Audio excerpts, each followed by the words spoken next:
최근 자동차 보험 과실 비율과 관련된 분쟁이 증가하면서 보험금 지급 문제의 현실이 사회적으로 다시 주목받고 있습니다. 실제로 소송까지 이어지는 보험금 분쟁은 지급액이 원래 예상보다 크게 늘어나는 경우도 적지 않습니다. 이런 분위기 속에서 특정 질병이나 사고에 대한 보험금 청구, 심지어는 자살에 의한 사망보험금 청구까지 다양한 사례에서 분쟁이 빈번하게 발생하고 있는데요.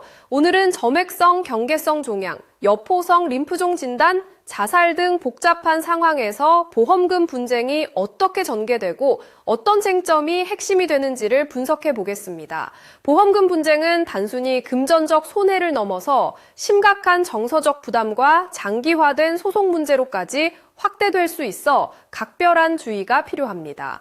지금부터 한 걸음 더 깊이 들어가 실전 사례를 바탕으로 보험금 분쟁의 본질과 대처법을 구체적으로 짚어드리겠습니다. 첫 번째로 점액성 경계성 종양과 같이 특정 질병의 진단을 받았으나 보험사에서 일반암 보험금 지급을 거절하는 사례가 많습니다. 해당 질병의 질병 코드가 D3Q 말이나 C56 등으로 판정되는 경우 약관상 일반암 해당 여부가 최대 쟁점이 됩니다. 보험사는 보통 경계성 종양을 경계성 신생물로 분류하며 실제 암이 아니라는 이유로 보험금 지급을 거부하기도 합니다.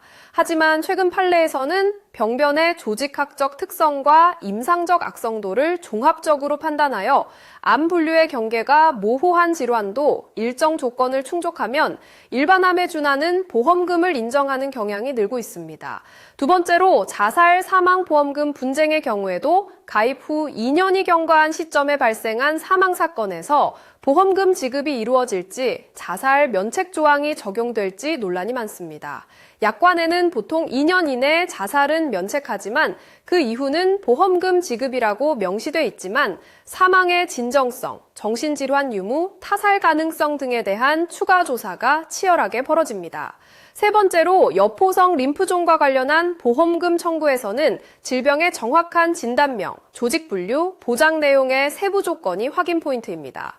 만약 진단서상 확정 진단일이나 최초 증상 일자를 놓치면 지급이 거절될 수 있으므로 청구인의 증빙자료 준비와 절차 이행이 궁극적으로 분쟁의 성패를 좌우합니다.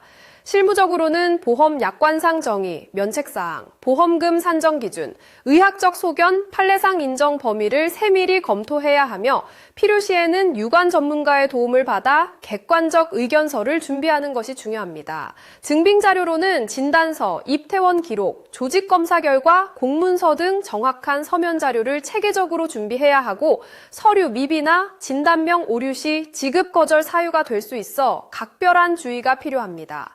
또한 분쟁 초기부터 사실관계에 대한 일관된 설명과 증거자료 정리가 소송이나 분쟁 조정 과정에서 중요하게 작용하므로 절차 시작 단계부터 신중을 기해야 합니다. 추가적으로 암진단 보험금, 자살 사망 보험금 등은 각 보험 상품의 약관 세부 조항별 적용 범위와 최근 판례 동향을 꼼꼼히 파악해야 합니다.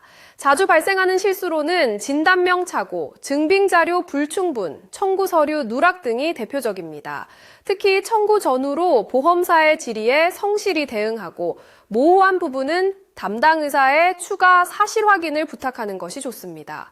만약 분쟁이 장기화될 경우 금융감독원 분쟁조정 제도나 민사소송 등 법적 절차를 적극 활용하는 것도 하나의 방법입니다. 마지막으로 보험금 분쟁은 질병의 특성, 약관 해석, 제출 증거 등 여러 요소가 복합적으로 얽혀 있어 혼자 힘으로 문제를 해결하기엔 매우 복잡할 수 있습니다. 복잡한 분쟁 상황에 직면한 경우 전문 지식을 갖춘 전문가의 자문을 통해 보다 신중하게 대응하는 것이 바람직합니다.